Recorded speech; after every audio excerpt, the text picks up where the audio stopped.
new video. It is getting to be the end of 2026, which means it's time to start thinking about planning for 2026. No, it's the end of 2025. I have no idea what year it is. I have no idea what month it is. We'll figure it out. Anyways, this year, 2025, was the first year that I have done bullet journaling of any sort of format, and this is my journal for the year. It's rather thick, as you can see, and I had the whole year in this journal, and I really liked it. It was very helpful for keeping track of things like word count and books that I read and that sort of a thing. So I'm going to continue into 2026 with this journal. This is a journal I got from Archer and Olive last year. It is got a lovely pocket in the back, 160 GSM dot grid paper, which you may not be able to see the little dots. They're rather gray, and I think it's very pretty. So we'll be using that for 2026. I also tend to use an actual calendar, a weekly overview calendar, where I can write things like dentist appointments and doctor's appointments and general what is scheduled for that specific day sort of a thing, because I use my bullet journal more for keeping track of data and specific to-do tasks, that sort of a thing. Anyways, before we get started on setting up this next year's journal, let's go back and look at 2025 and see precisely what was done. So I have just a nameplate and then getting into the actual design. Now for this year, I had literally never done this before, so I just went in and had different designs for every page just to see what I liked, and I think it was fun, but I definitely get to my style later on. Now these first spreads I didn't use at all. I thought I would, but I didn't. This one is writing projects. This one I did use quite a bit, actually. This is things that I wrote and published or didn't finish writing, decided to DNF my writing or whatever, and I think it was very useful. I'm going to be continuing this into 2026, possibly with a slightly different system for keeping track of what is in progress versus what is not in progress. And then the YouTube video planner, I wrote down a bunch of ideas and then used it once, so I will not be continuing that. This is a year in pixels. This tracks my mood. Blue, being my favorite color, is the most prominent on here, which is good because it means I had a good year, and I will absolutely be continuing this into next year. And then for the rest of the journal, it was just monthly spreads, and it took me a while to figure out what I really liked, what I didn't like, and by the middle of the year I kind of narrowed it down and figured out what I really wanted to use, and that's what I'll be continuing with in the new year. The first is a content planner and scheduler, because I like to schedule things very far in advance, and then a word count tracker for all of my books. I keep track of all sorts of things, different projects. The habit tracker, I changed up for what habits I was tracking throughout year, but it was still very useful. And then a book reading TBR stats, books acquired tracker. And as I got further into the year, I refined things and just kept track of different things. And I think it was really useful, and I love the different themes that I used and the different colors for different projects and ideas, and I really enjoyed doing this. It was really nice to look at it at the end of every day. So time to start setting up the 2026 journal that I will use for planning and tracking and all that fun stuff. Let's get into it. I have a few ideas for how I'm going to set this up, so we might as well just go on and get started. These are just some spreads I might want on the nameplate page. Keep those for later. And it kind of tore up the paper there. You can't really see it with this camera, but I might as well cover it with a sticker since I have these lovely stickers from Easton Press. They came with a set of Tolkien books that I got for Christmas last year as a present, and I think they're beautiful, but I don't want them in my books, so I might as well use them in my journal. Just my name and the year, which you can barely see because I write rather small. This first page it's always kind of useless. It's attached to the end paper and I don't really do anything with it, so I'm going to glue it shut. And this is the first and last time you'll see me using this glue tape in the video. I still use it, but it is the absolute worst glue tape dispenser I have ever used, so I have deleted all of the footage of me struggling with that dispenser for your own benefit, because it was really awful and I got very annoyed. Do not recommend those green clicky pen glue sticks. Just awful. Anyways, the tapes I'm using and the stickers are all from Paper Monogatari. This paper I just got in a set off of Amazon well, actually I use it for Bookstagram pictures as background piece, but it's great for journaling too. And I'm just tearing it into pieces and then sticking it in a lovely torn up pattern. There's got to be a better way to describe that.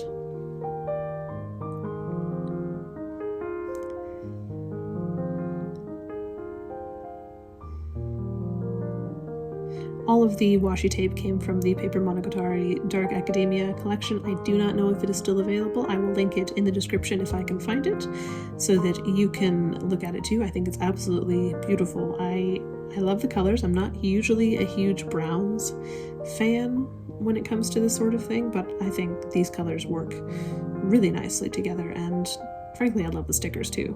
So now I'm just going to go in and stamp the year.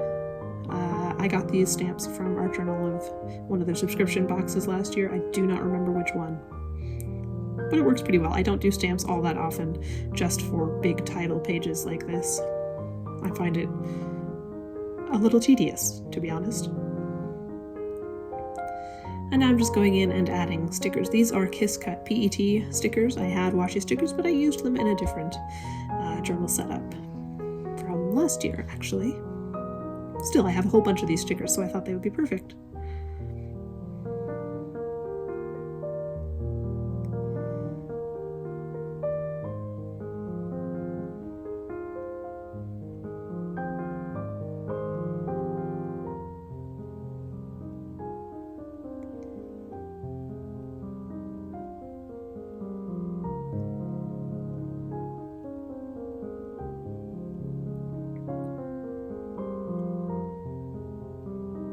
Moving on to the first page, this is going to be my year in pixels, only since this journal is only going to encompass 6 months, then it's technically 6 months in pixels.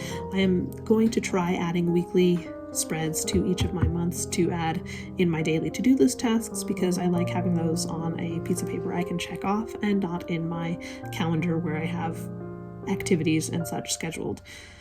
Yes, it seems a bit silly to use both, but it's a mental thing. I like it both. So this journal will only encompass 6 months, which means I only have 6 months in pixels, which I had initially set it up to do a whole year in pixels, but I decided that I just wanted 6 months. So this second page is just going to be for memory keeping, or a blank spread if I need to add something in later, like a do this before the end of 6 months to-do list sort of a thing.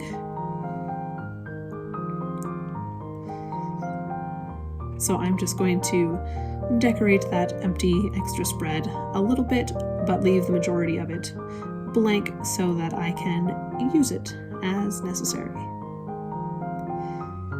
And if I don't use it, I'll put in a fun quote and call it a day.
The next spread is actually encompassing the whole year, and that's just because I want to be able to plan this out well in advance, and this is my adventure planner. One of my goals that I have is to try and do an activity, an adventure a month, and this could be something like going to the Natural History Museum and seeing the giant Triceratops skeleton, or going to the aquarium, or going to a fall festival, or something like that. And so my goal is to do at least one of those a month, because I am a what you would call a recluse, I suppose. And if I don't schedule something for me to do, I will not leave the house except to go to the grocery store and walk the dogs, and it becomes a bit problematic. So I am trying to at least pretend to be slightly social. And one of the ways I can do that is by going out and doing various activities. And I'm going to try and plan this in advance so that I can't weasel my way out of it. If I write something down in the calendar, it's happening. Right? That's how that works, right? It better be.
This next spread is absolutely one that I will use. This is my writing projects planner.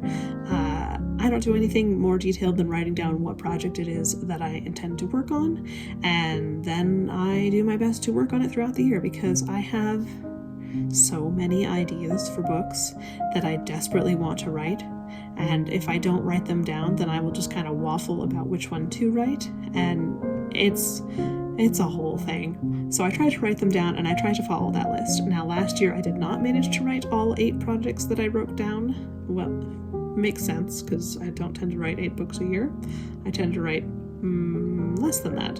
But I am hoping to include some short stories in 2026, more than I did in 2025. I did precisely 1 short story in 2025, and I loved it, and it was great, and it ended up in an anthology. But I want to do more because I love them. They're so much fun. So I'm including that in my projects for the year. I'm also including full-length novels. I have currently 3 that I'm working on, 2 cozy fantasies and an epic romantasy, and I am determined to get those done fairly early on in 2026. I do not think I will finish them in 2025 because we are getting into the crazy time of year. Surprise, surprise.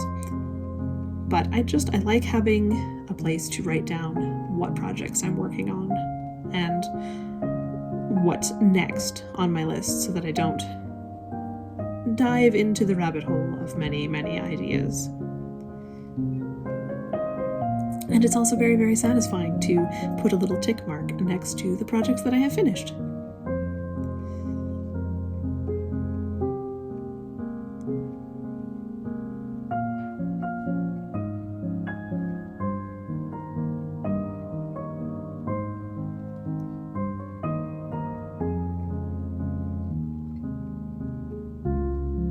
apologies if you cannot read these headings. My handwriting is small and the camera did not want to focus on it.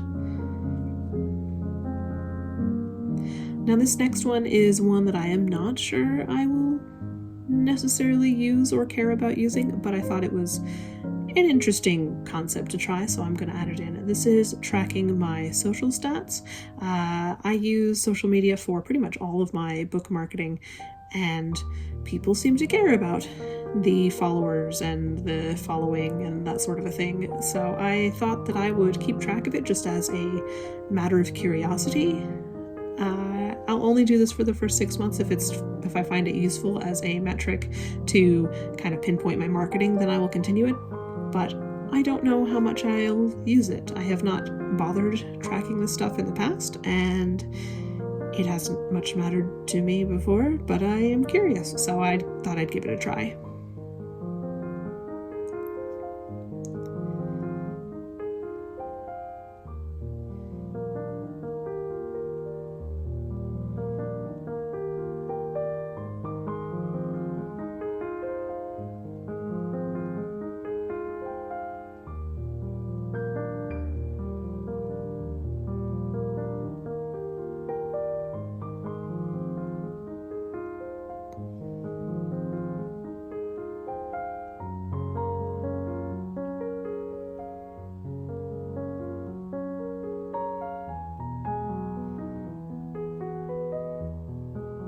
Just trimming up the edges there, and now we can look at the first few pages of my 2026 journal. Do you keep a journal, a bullet journal or handwritten journal or anything of the sort? I have no idea how common this is in the writing world or the reading world. I keep a reading journal as well. This is not it. You'll see that in a future video. But I thought it was fun, and I really enjoy having this creative outlet for my work and the things that I need to keep track of. Anyways, I hope you enjoyed this video, and if you have any thoughts or comments or would like to see more of this sort of thing, please do let me know. In the meantime, have a great new year, and I shall see you next time.